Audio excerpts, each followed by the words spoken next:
My presentation will be considerably different, I think, from the last speakers, no doubt because my personal history is quite different. And I'm going to tell you a story I've never told before, a story from my childhood, but I think it's probably relevant to the points I'm going to try to develop. And I leave that up to you to see the relevance, so I'll try to point out things along the way. I begin my story in my childhood when I'm told by my parents that I was one of these irritating, questioning children to age 3, always asking why. You know, it goes on until the parents think they'll go crazy, and they give them some sort of an answer. Well, I don't remember any of that. 3 was a little too early for my memory to work. But I do remember something that happened when I was either 7 or 8. And I should make the point, because of the question I'm going to raise here, that I did not come from anything that could even remotely be called a scientific background. My ancestors and relatives were farmers, and some of them businessmen, no scientists, no engineers, nothing even remotely resembling that. So whatever questions I raised came from my childishness rather than from my surroundings. This occasion that I remember very well was the occasion of a funeral in the family. I think it was my grandfather who had died, and this was out in the country. We were on a 160-acre ranch, and relatives and a few friends came from considerable distances, and this was in the days of the Model T Ford and muddy roads, and having come that far, they weren't about to go home in a hurry, so many of them stayed around for a week. A little long for guests, but it was all in a good cause because everybody caught up on the gossip. And of course, this being a very sexist world, it divided into 2 camps. The women stayed in the kitchen and in the bedrooms doing the household chores while they caught up with the gossip in their way. The men went hunting. They took the few dogs that were around and their guns and went hunting, and but the talking, it was probably not too different from what it was among the women. I don't know. I was only with the men. But I cannot give you the exact words, but I can certainly give you a feeling for my feelings at that time and how they carried on. I was walking with my father through an abandoned orchard. This was in November or December. There was a light snow on the ground, and the dogs were misbehaving as usual, having to keep them behind the guns, which is always hard, hoping to see a rabbit, and now and then we did see a rabbit.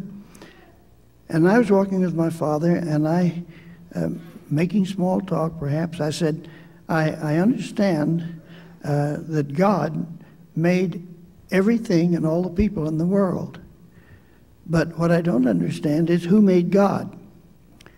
Now, I don't remember my father's exact words, but I do remember the atmosphere that developed. My father became very angry.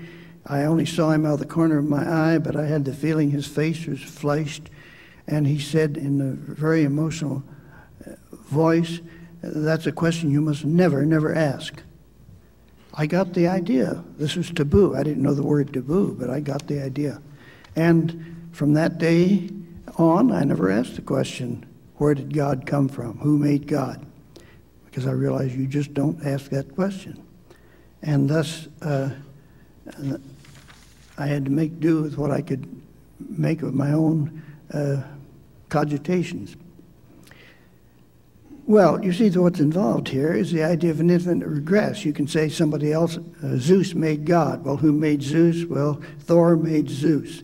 And who made Thor? And you go on back and back and back. But you see, you can never end this infinite regress. So this is no satisfactory, rational answer to a problem, an infinite regress.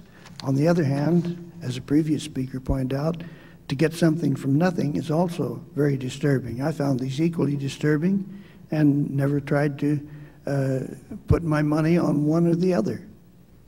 I just felt this was a dead end, and it was largely not interested in it. The part of the trouble, I think, is moving on to more adult concepts. Whatever one means by God, you don't mean anything as childish as you start out with the idea of an old man with a beard. And, of course, nowadays, you wouldn't dare do that anyway because it should be an old woman. But in those days, it just, I thought of it as a person. I couldn't see any evidence for any person that could be called God, and nobody told me any. Nobody volunteered the information, either then or later. What this boils down to is a problem in words and the use of them. And I want to quote to you from a passage from the Bible, which I think is immensely wrong. This is a passage by John, Epistle to the Hebrews, in which he says, "In the beginning was the Word, and the Word was with God, and the Word was God." End of quote. Now I want to contrast that with the motto of the Royal Society. This is a Royal Society, essentially it's a scientific society in England. The Royal Society, which was founded in 1660. Their motto is nullius in verba, which is derived from Horace, a poet of the first sentence, and abstracted from a long passage, but the general feeling people agree on, nullius in verba means there's nothing in words. You can't prove anything with words. There's no authority in words. I see that's utterly different from what John was saying, that the Word was God. And this, of course, is absolutely basic to all of science. There's nothing in words. There's something behind the words, which we're trying to get at with words. And sometimes we fail, sometimes we succeed, but it's always questionable. And one of the things we have to accept is that some of the greatest scientists have confessed that they do not work with words, that these come later. These are the window dressing. Niels Bohr, who was the most important personality of the first half of the 20th century in theoretical physics. He inspired so many people. He set them on the right track to making Nobel Prize winners of themselves. When he was approached by a young man named Abraham Peiss, Peiss reported this contact this way. He said, "The first thing Bohr said to me was that it would be profitable for me to work with him only if I understood that he was a dilettante." He explained how he had to approach every new question from a starting point of total ignorance. Now, you see, this is a great contrast with what one usually thinks of great scholars who approach things with all the knowledge and so forth and so on. And Bohr said, "I'm just a dilettante. I'm just playing around. I don't know." Einstein was approached several times, principally by Hardin, who wrote a history or a treatise on the use of language in science and how scientists worked. Said, "The words or the language as they are written or spoken do not seem to play any role in my mechanism of thought."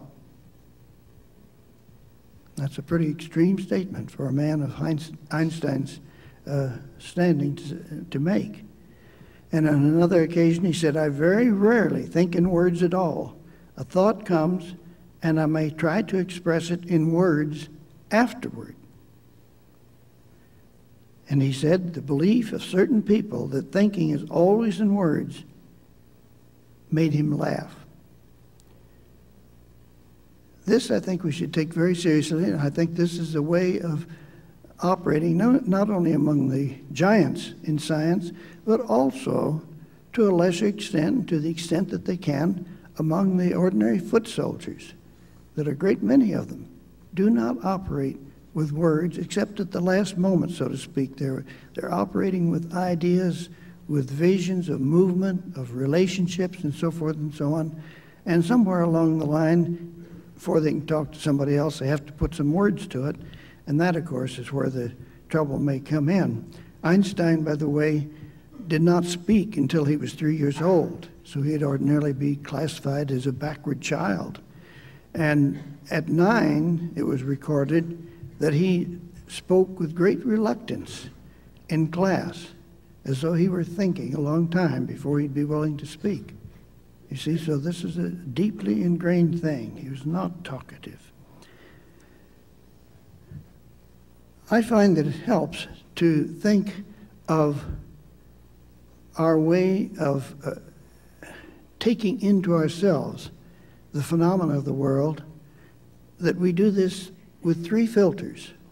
The first filter is often called the literate filter, or the verbal filter, or the language filter. But let's say literate filter. And this, of course,